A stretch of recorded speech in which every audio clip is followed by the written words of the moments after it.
morning, students. Guru Brahma, Guru Vishnu, Guru Devo Maheshwara, Guru Sakshat Parabrahma, Tasmai Shri Guruve Namaha. ಭಾರತೀಯ ಪರಂಪರೆಯಲ್ಲಿ ಗುರುವಿಗೆ ಒಂದು ವಿಶೇಷವಾದಂತಹ ಸ್ಥಾನಮಾನ ಇದೆ. Teacher plays very significant role in our Indian tradition as well as Indian education system. Education, with the help of a best teacher, can prepare good citizens. In order to produce good teachers, we need qualitative educational institution, particularly teacher training institutions. ಗುಣಮಟ್ಟದ ಶಿಕ್ಷಕರನ್ನು ನಾವು ನಿರ್ಮಾಣ ಮಾಡಬೇಕಾದರೆ ಗುಣಮಟ್ಟದ ತರಬೇತಿಯನ್ನ ನೀಡುವ ಶಿಕ್ಷಕರ ತರಬೇತಿ ಕೇಂದ್ರಗಳು, ಶಿಕ್ಷಣ ಮಹಾವಿದ್ಯಾಲಯಗಳು ಅಸ್ತಿತ್ವದಲ್ಲಿ ಇರಬೇಕಾಗತ್ತೆ. ನಮ್ಮ ದೇಶದಲ್ಲಿ ಗುಣಮಟ್ಟದ ಶಿಕ್ಷಕರನ್ನ ನಿರ್ಮಾಣ ಮಾಡಲಿಕ್ಕೆ ಹಲವಾರು ಶಿಕ್ಷಣ ಸಂಸ್ಥೆಗಳು ಕಾರ್ಯವನ್ನ ನಿರ್ವಹಿಸ್ತಾ ಇದ್ದಾವೆ.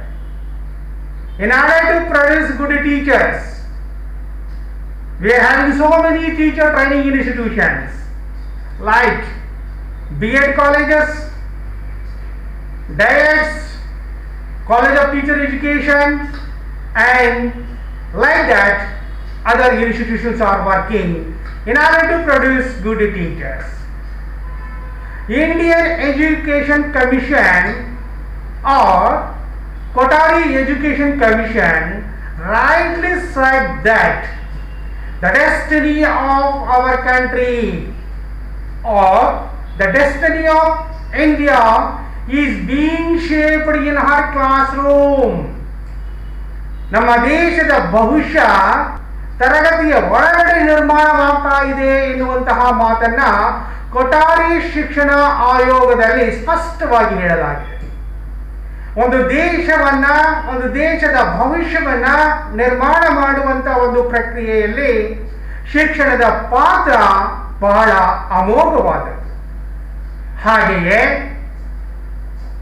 ಇಂದಿನ ದಿನಗಳಲ್ಲಿ ಅತ್ಯುತ್ತಮವಾದಂತಹ ಒಂದು ಪ್ರಜೆಗಳನ್ನ ನಿರ್ಮಾಣ ಮಾಡಲಿಕ್ಕೆ ಅತ್ಯುತ್ತಮವಾದಂತಹ ಶಿಕ್ಷಣ ಸಂಸ್ಥೆಗಳು ಇರಬೇಕಾಗುತ್ತೆ. In order to provide qualitative education, we need qualitative teachers. In order to produce qualitative teachers, we need qualitative teacher training institutions. In this connection, there are many institutions which are working in our country. At the primary level, at the secondary level, or even at the college level. In order to provide training to the teachers, there are many organizations or the institutions or the training institutions are working.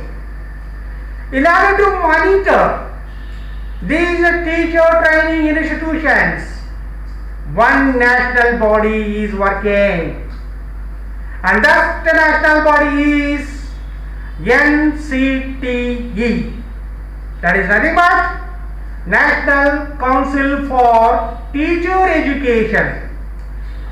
ದೇಶದಲ್ಲಿರುವಂತಹ ಎಲ್ಲ ರೀತಿಯಾದಂತಹ ಶಿಕ್ಷಕರ ತರಬೇತಿ ಸಂಸ್ಥೆಗಳನ್ನ ಮೇಲ್ವಿಚಾರಣೆ ಮಾಡಲಿಕ್ಕೆ, ಅವುಗಳಿಗೆ ನಿಯಮಗಳನ್ನು ರೂಪಿಸಲಿಕ್ಕೆ ರಾಷ್ಟ್ರ ಮಟ್ಟದಲ್ಲಿ NCT ಎನ್ನುವಂತಹ ಸಂಸ್ಥೆ ಕಾರ್ಯವನ್ನ ನಿರ್ವಹಿಸ್ತಾ ಇದೆ. ಹಾಗಾದರೆ ವಿದ್ಯಾರ್ಥಿಗಳೇ, ಇವತ್ತು ನಾವು ಶಿಕ್ಷಕರ ಶಿಕ್ಷಣಕ್ಕೆ ಸಂಬಂಧಪಟ್ಟಂತೆ ರಾಷ್ಟ್ರ ಮಟ್ಟದಲ್ಲಿ ಕಾರ್ಯನಿರ್ವಹಿಸುತ್ತಿರುವಂತಹ NCTE, national council for teacher education, ಇದರ ಬಗೆಗೆ ಸಂಕ್ಷಿಪ್ತವಾಗಿ ತಿಳಿದುಕೊಳ್ಳೋಣ. ಪ್ರಾರಂಭದಲ್ಲಿ NCTE ಹೇಗೆ ಅಸ್ತಿತ್ವಕ್ಕೆ ಬಂತು ಎನ್ನುವುದನ್ನು ನೋಡೋಣ. ಇಡೀ ರಾಷ್ಟ್ರದ ಶಿಕ್ಷಕರ ತರಬೇತಿ ಕೇಂದ್ರಗಳನ್ನು, ಶಿಕ್ಷಣ ಮಹಾವಿದ್ಯಾಲಯಗಳನ್ನು ಮತ್ತು ಶಿಕ್ಷಣಕ್ಕೆ ಸಂಬಂಧಪಟ್ಟಂತೆ ನಿಯಮಾವಳಿಗಳನ್ನು ರೂಪಿಸಲಿಕ್ಕೆ ರಾಷ್ಟ್ರ ಮಟ್ಟದಲ್ಲಿ NCTE ಕಾರ್ಯವನ್ನು ನಿರ್ವಹಿಸ್ತಾ ಇದೆ. When we talk about establishment or the introduction regarding NCTE, indeed NCTE in its previous status since 1973, it was an advisory body for the central government as well as state governments on all matters pertaining to teacher education, with a specific secretariat in NCERT. NCTE ಪ್ರಾರಂಭದಲ್ಲಿ 1973ರಿಂದ ಕೇಂದ್ರ ಸರ್ಕಾರಕ್ಕೆ ಮತ್ತು ರಾಜ್ಯ ಸರ್ಕಾರಗಳಿಗೆ ಶೈಕ್ಷಣಿಕವಾದಂತಹ ಸಲಹೆಗಳನ್ನು ನೀಡಲಿಕ್ಕೆ ಅದು ಅಸ್ತಿತ್ವಕ್ಕೆ ಬಂತು. 1973ರಿಂದ ಇದು ಕಾರ್ಯವನ್ನು ನಿರ್ವಹಿಸ್ತಾ ಇದೆ. ಪ್ರಾರಂಭದಲ್ಲಿ ಇದು ಒಂದು ಸ್ವಾಯತ್ತ ಸಂಸ್ಥೆಯಾಗಿ, ಸ್ಟ್ಯಾಟ್ಯೂಟರಿ ಬಾಡಿಯಾಗಿ ಅಸ್ತಿತ್ವಕ್ಕೆ ಬರಲಿಲ್ಲ. ಆದರೆ ಒಂದು ಅಡ್ವೈಸರಿ ಬಾಡಿಯಾಗಿ ಅಸ್ತಿತ್ವಕ್ಕೆ ಬಂತು. ಕೇಂದ್ರ ಸರ್ಕಾರಗಳಿಗೆ, ರಾಜ್ಯ ಸರ್ಕಾರಗಳಿಗೆ, ಕೇಂದ್ರ ಮತ್ತು ರಾಜ್ಯ ಸರ್ಕಾರಗಳಿಗೆ ಶೈಕ್ಷಣಿಕ ವಿಚಾರಗಳ ಕುರಿತು ಸಲಹೆಯನ್ನು ನೀಡಲಿಕ್ಕೆ ಇದು ಅಸ್ತಿತ್ವಕ್ಕೆ ಬಂತು. ಆದರೆ ಪ್ರಾರಂಭದಲ್ಲಿ ಏನು NCERT ಇದೆ, national council of educational research and training, ಅದರಲ್ಲಿ ಒಂದು ವಿಂಗ್ ಆಗಿ ಒಂದು ಸೆಕ್ರೆಟರಿಯೇಟ್ ರೂಪದಲ್ಲಿ ಕಾರ್ಯವನ್ನ ಪ್ರಾರಂಭ ಮಾಡಿತು. ಸೊ ಅಲ್ಲಿಂದ ಇಲ್ಲಿವರೆಗೂ ಕೂಡ NCTE ತನ್ನ ಪಯಣವನ್ನ ಮುಂದುವರಿಸಿಕೊಂಡು ಬರ್ತಾ ಇದೆ. ಸೊ ತದನಂತರ ಒಂದು NCERTಯ ಒಂದು ವಿಭಾಗವಾಗಿ ಕಾರ್ಯವನ್ನ ಪ್ರಾರಂಭ ಮಾಡಿದಂತಹ NCTE ಮುಂದೆ ಕೆಲವೊಂದು ಬದಲಾವಣೆಗಳನ್ನ ಕಂಡುಕೊಳ್ತು. ಅಲ್ಲಿ ಸೂಕ್ಷ್ಮವಾಗಿ ನಾವು ಗಮನಿಸುವುದಾದರೆ ಹೊಸ ಶೈಕ್ಷಣಿಕವಾದಂತಹ ಒಂದು ಬದಲಾವಣೆಗಳು, ಸುಧಾರಣೆಗಳು NCTEಯ ಒಂದು ಸ್ಥಾಪನೆಯಲ್ಲಿ ಕೂಡ ಪ್ರಭಾವವನ್ನು ಬೀರಿದೆ. So when we talk about NPE 1986, National Policy on Education 1986 and Program of Action 1992 thereunder, ಇಲ್ಲಿ ಎರಡು ಪ್ರಮುಖವಾದಂತಹ ಒಂದು ಸ್ಟ್ರೆಸ್ ಅನ್ನು ಮಾಡುತ್ತೆ. ಯಾವುದು? 1986ರ ಹೊಸ ರಾಷ್ಟ್ರೀಯ ಶಿಕ್ಷಣ ನೀತಿ ಮತ್ತು 1992ರ ಪ್ರೋಗ್ರಾಮ್ ಆಕ್ಷನ್. ಸೊ ಇವೆರಡು ಒಂದು ಹೆಚ್ಚು ಒತ್ತಡ ಕೊಡುವಂಥದ್ದು ಏನಂದ್ರೆ, they stressed on need to set up a statutory body to look after the teacher education in the country in order to produce good teaching professionals.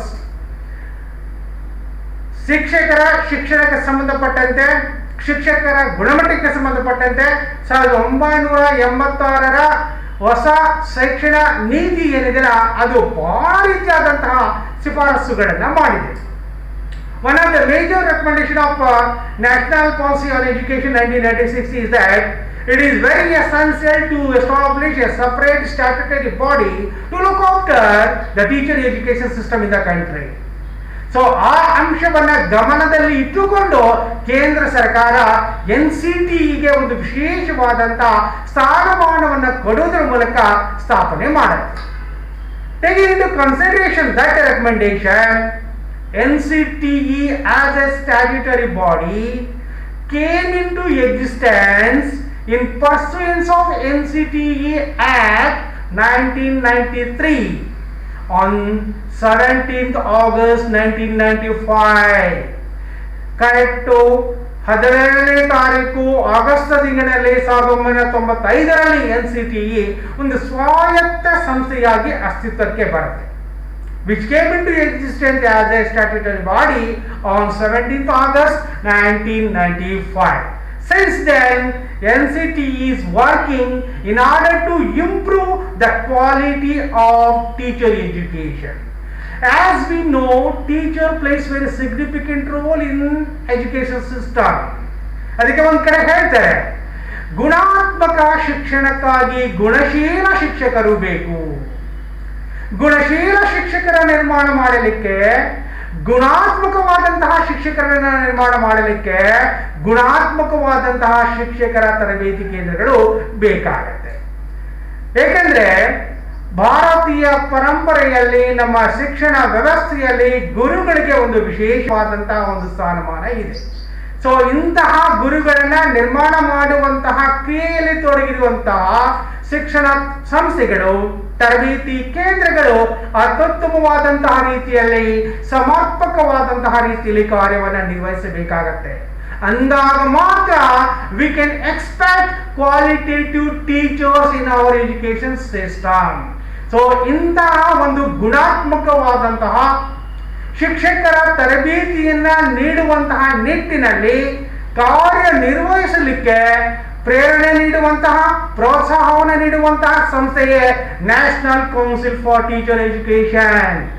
So ಅದರ ಒಂದು ಮೇಲ್ವಿಚಾರಣೆಯಲ್ಲಿ, ಅದರ ಒಂದು ಮಾರ್ಗದರ್ಶನದಲ್ಲಿ, ಅದರ ಒಂದು ನಿಯಮಾವಳಿಗಳನ್ನ ಪಾಲನೆ ಮಾಡುವುದರ ಮೂಲಕ ನಮ್ಮ ದೇಶದಲ್ಲಿ ಪ್ರತಿಯೊಂದು ಶಿಕ್ಷಣ ಸಂಸ್ಥೆಗಳು, ಅದರಲ್ಲಿಯೂ ಕೂಡ ಟೀಚರ್ ಟ್ರೈನಿಂಗ್ ಇನ್ಸ್ಟಿಟ್ಯೂಷನ್ಸ್ಗಳು ಕಾರ್ಯವನ್ನ ನಿರ್ವಹಿಸಬೇಕಾಗತ್ತೆ.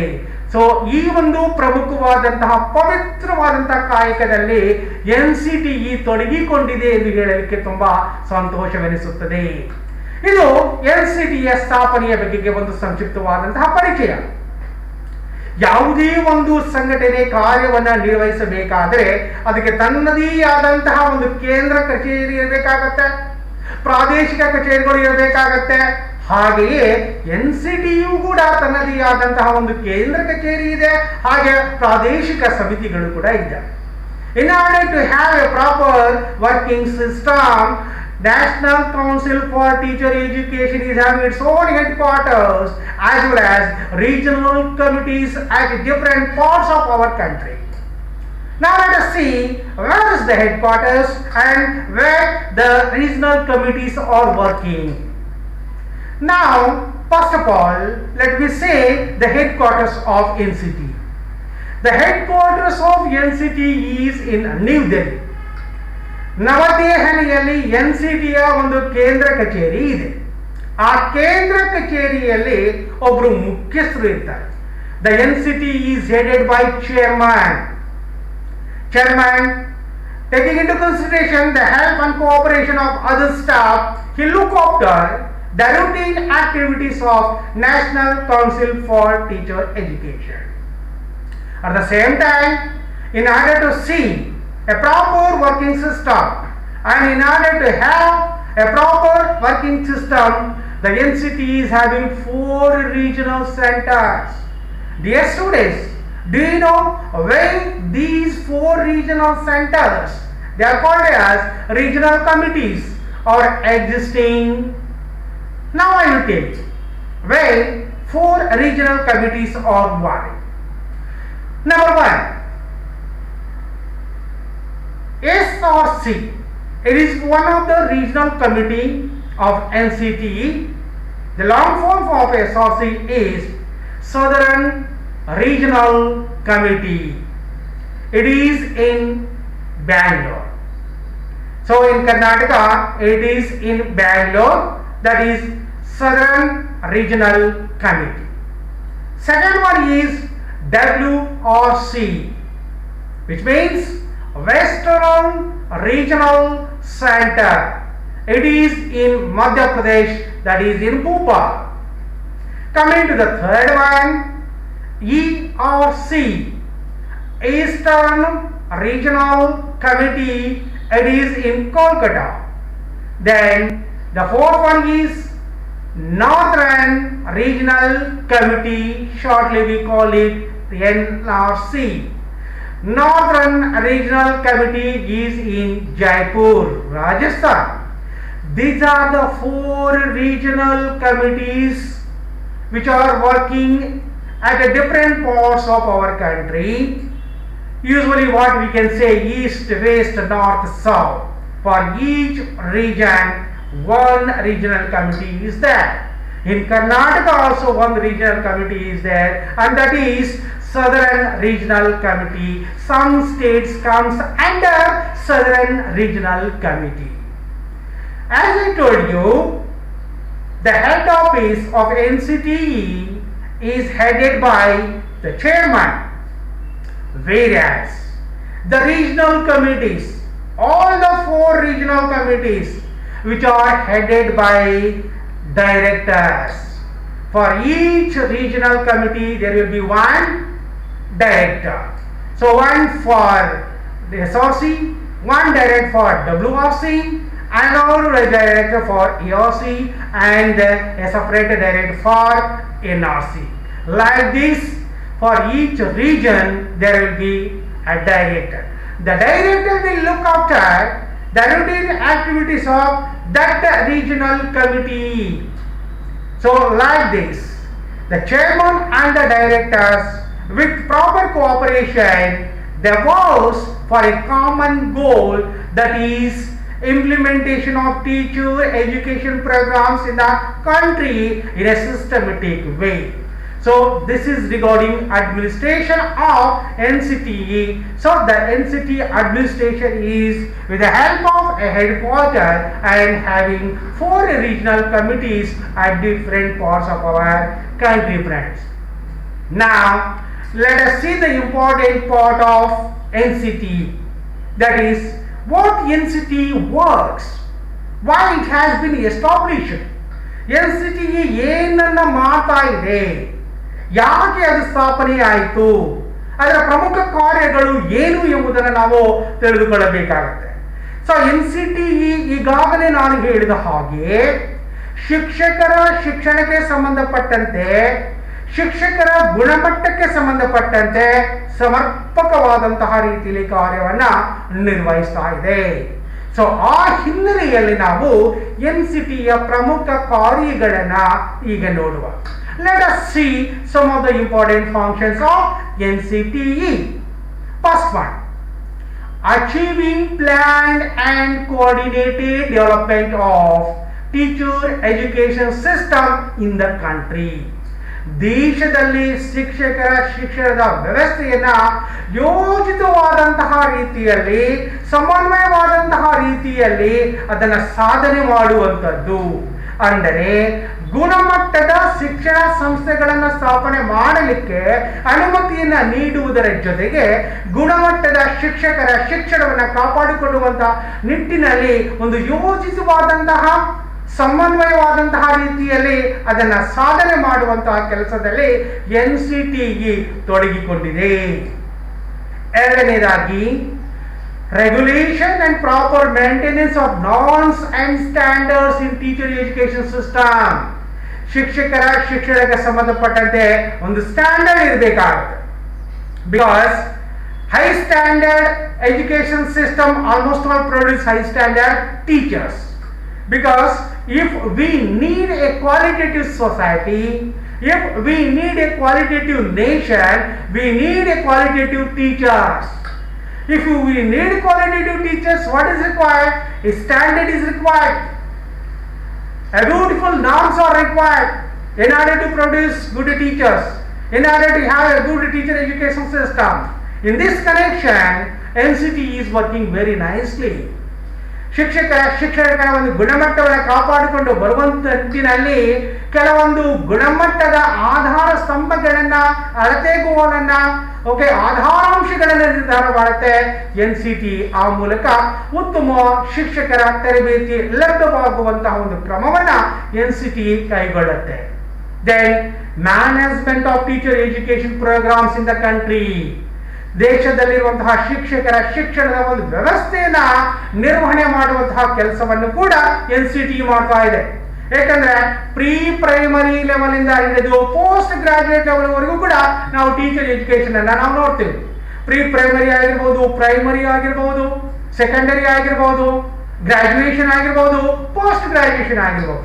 ಈ ಎಲ್ಲ ವ್ಯವಸ್ಥೆಯನ್ನ ನೋಡಿಕೊಳ್ಳಲಿಕ್ಕೆ ಈ ಎಲ್ಲ ಹಂತದಲ್ಲಿಯೂ ಕೂಡ ಒಂದು ಅತ್ಯುತ್ತಮವಾದಂತಹ ರೀತಿಯಲ್ಲಿ ತರಬೇತಿ ಶಿಕ್ಷಣ ಸಿಗಬೇಕೆನ್ನುವಂತಹ ಹಿನ್ನೆಲೆಯಲ್ಲಿ NCTE ಕೆಲವೊಂದು ನಿಯಮಾವಳಿಗಳನ್ನು ರೂಪಿಸಿ ಆ ನಿಯಮಾವಳಿಗಳನ್ನ ಕಾರ್ಯರೂಪಕ್ಕೆ ತರುವಂತಹ ಕೆಲಸವನ್ನು ಮಾಡ್ತಾ ಇದೆ. So that is another important function of NCTE. That is management and maintenance of teacher education system in the country. So we are having DED program, we are having BEd program, we are having MEd, BPEd. Like this, there are so many teacher related education programmes. ಅಂತಹ ಎಲ್ಲ ವ್ಯವಸ್ಥೆಯನ್ನ ನೋಡಿಕೊಳ್ಳುವಂತಹ ಕೆಲಸವನ್ನ NCET ಮಾಡಿಕೊಂಡು ಬರ್ತಾ ಇದೆ.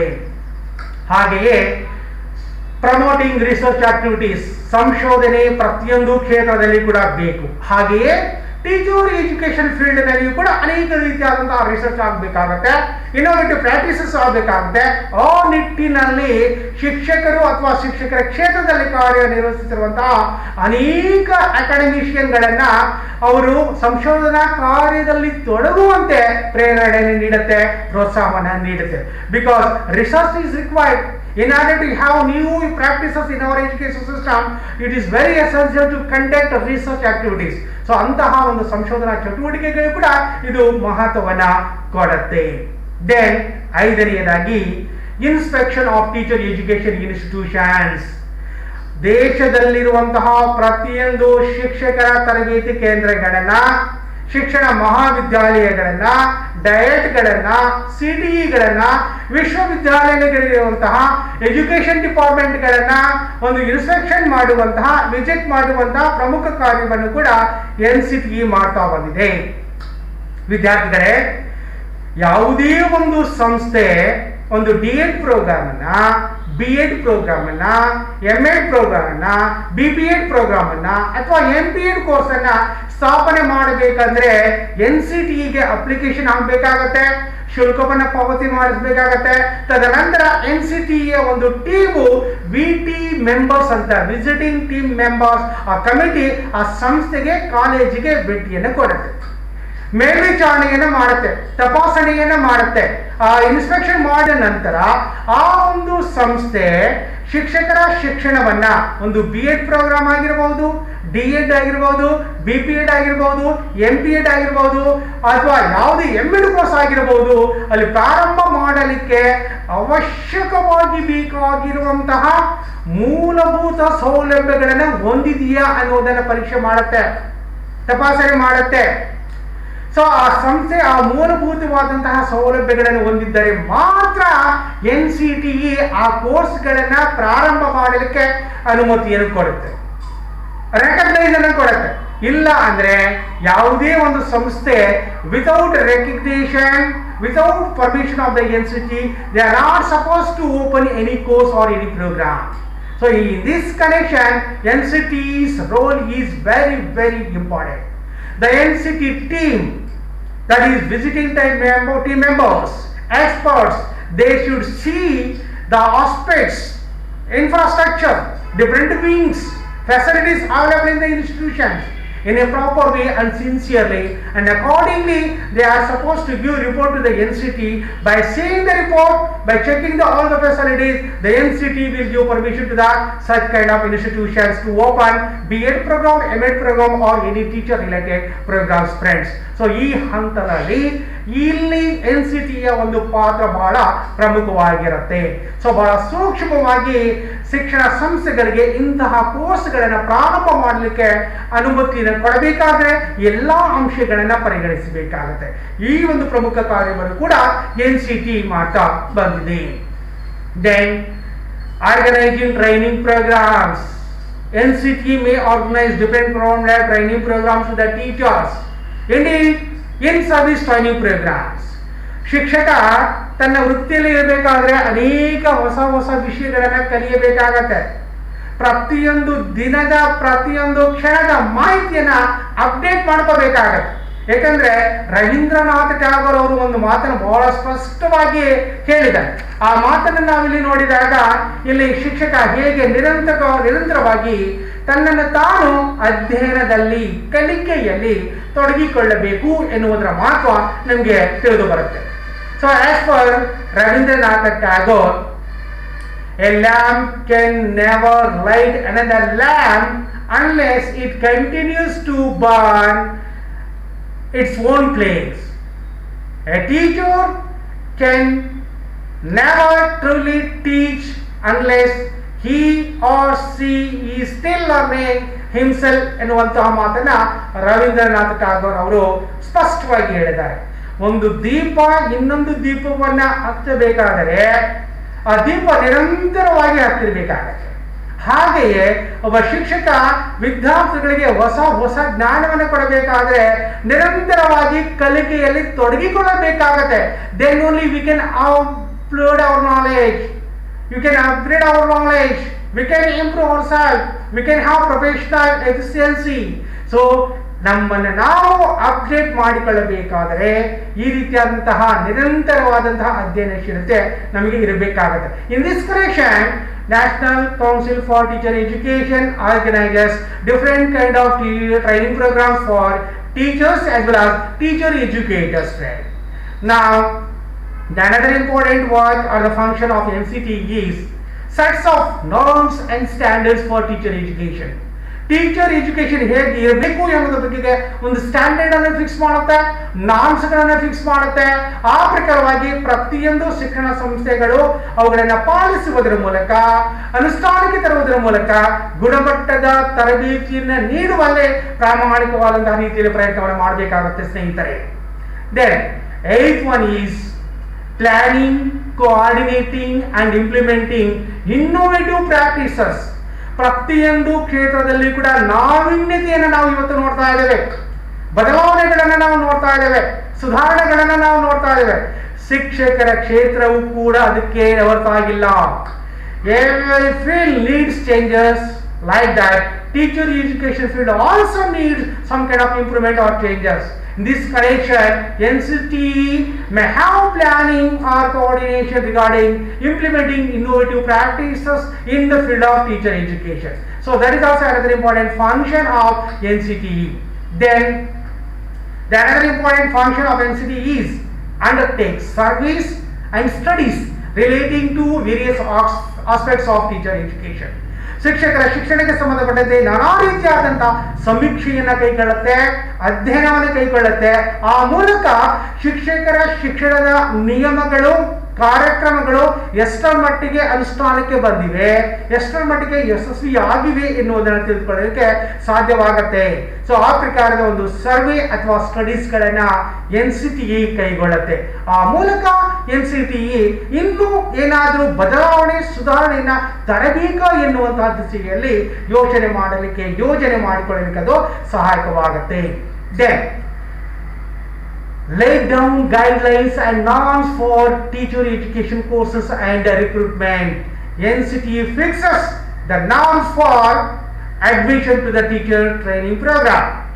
Candidates who is ready or willing to get admission for B.Ed course or M.Ed course or B.Ed course or some other teacher related course. So there is some conditions.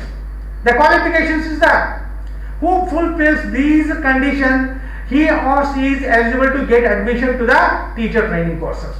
Similarly, NCTE determines or fixes the norms for recruitment of the teachers as well as teacher educators in teacher training institutions. It may be M.Ed program, it may be B.Ed program, or it may be D.Ed program.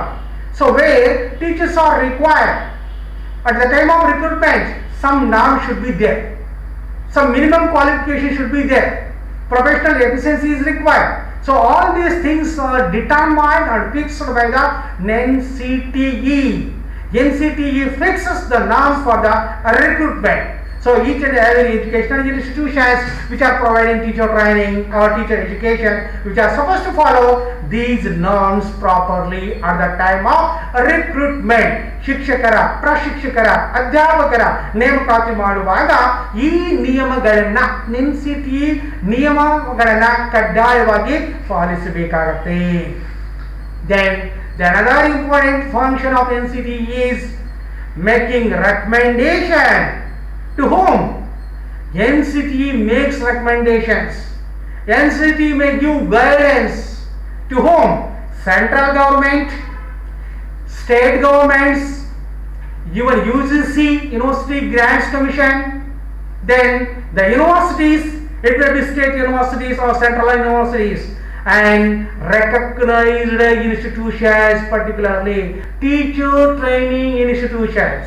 So NCTE can recommend to the government, central government, state governments or educational institutions.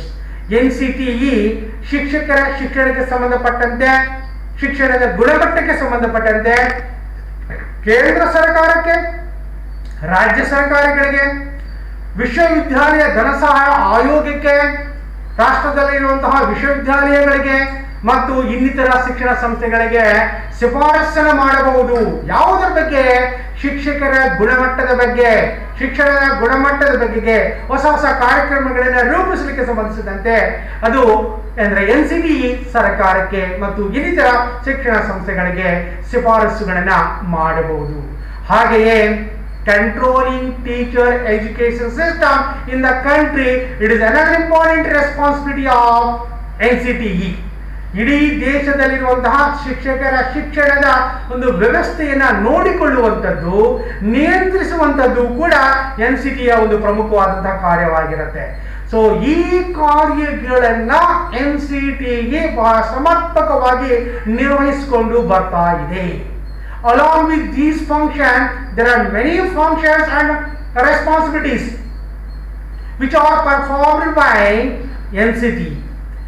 Indeed, NCTE is doing well in order to provide qualitative teacher training, in order to improve quality of education in our country. So we should appreciate the functions and the responsibilities of NCTE in this connection. Now let us move to the other important points, that is, which are the programs which are recognized by NCTE. NCTE ಇಂದ recognise ಆಗಿರುವಂತಹ ಪ್ರೋಗ್ರಾಮ್ಗಳು ಯಾವುವು ಎನ್ನುವುದನ್ನು ನಾವೀಗ ನೋಡೋಣ. NCTE ಕೆಲವೊಂದು ಪ್ರೋಗ್ರಾಮ್ಗಳನ್ನು recognise ಮಾಡಿದೆ.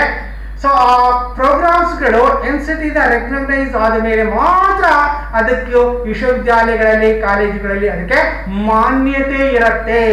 ಸೊ ಆ ಮಾನ್ಯತೆ ಪಡೆದಿರುವಂತಹ ಪ್ರಮುಖ ಕೋರ್ಸ್ಗಳು, ಪದವಿಗಳು ಯಾವುವು ಅನ್ನೋದನ್ನ ಈಗ ನೋಡುವ. ಫಸ್ಟ್ ಒನ್ DPSC ಅಂತ ಅಂದ್ರೆ diploma in pre school education. This is one of the important program which is recognized by NCTE, and this is related to preschool education. ಆ preschool education stage ನಲ್ಲಿ ಟೀಚರ್ ಗೆ ಹೇಗೆ training ಕೊಡಬೇಕು ಅನ್ನೋದನ್ನ ಇದು ತಿಳಿಸುತ್ತೆ. ಈ ಕೋರ್ಸ್ ಅದಕ್ಕೆ ರಿಲೇಟೆಡ್ ಇರುವಂತದ್ದು.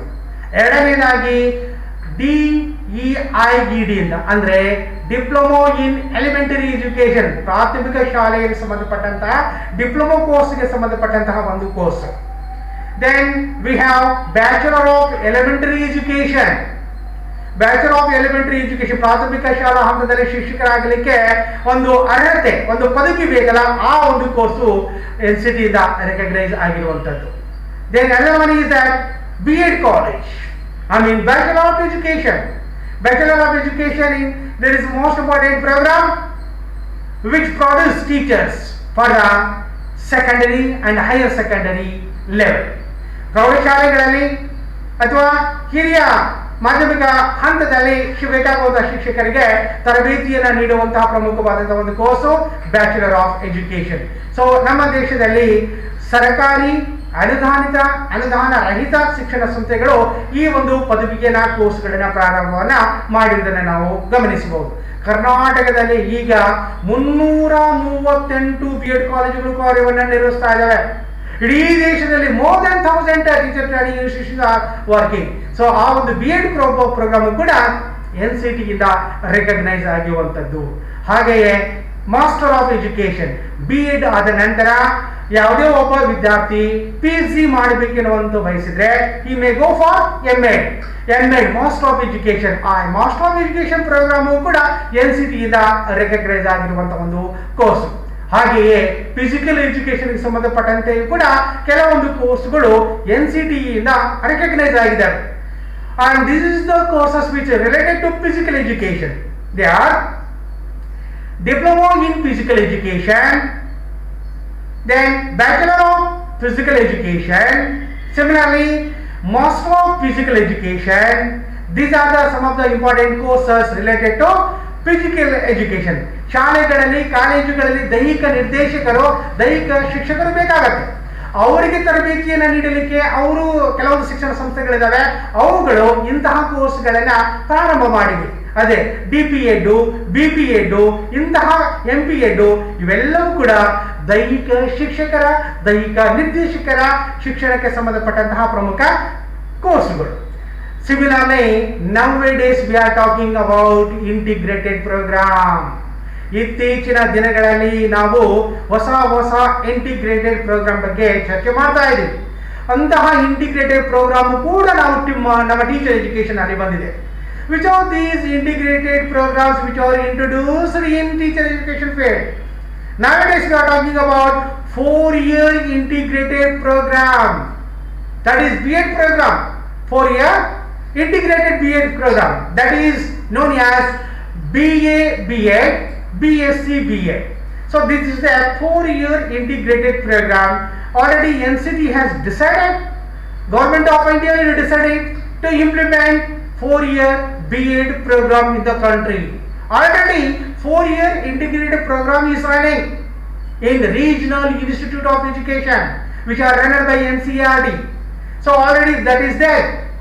Still, nowadays it is very essential to produce a qualitative and perfect teachers in the field of education. In this connection, we need integrated program. Professional program is required. That's why the Government of India has decided to implement 4-year integrated programs. That is another one. Then another important one course is, which is recognized by NCT, 3-year integrated program, that is B.Ed M.Ed. Both B.Ed and M.Ed can be done within 3 years. That is another important program that Government of India, NCT, planning to implement. So that may be possible. So within a short phase, a candidate or an interested person or the student can do 2 degrees. So of course these are the new changes or innovative practices, what we call, in the field of teacher education. So friends, these are some of the important teacher training programs which are recognized by National Council for Teacher Education. Anyhow, teacher education, teacher training center plays very significant role in the entire education system. In this connection, the leader is NCT. So under the leadership of NCT, under the supervision of NCT, by implementing norms and standards which are fixed by NCT, all teacher training institutions, all B.Ed colleges, all diets, all CTEs, all IISCs and all departments in the universities should work in a systematic way in order to produce good teachers and in order to produce good teacher educators. So in this connection, the norms, the conditions or the programs, the practices which are taken by NCT really appreciable.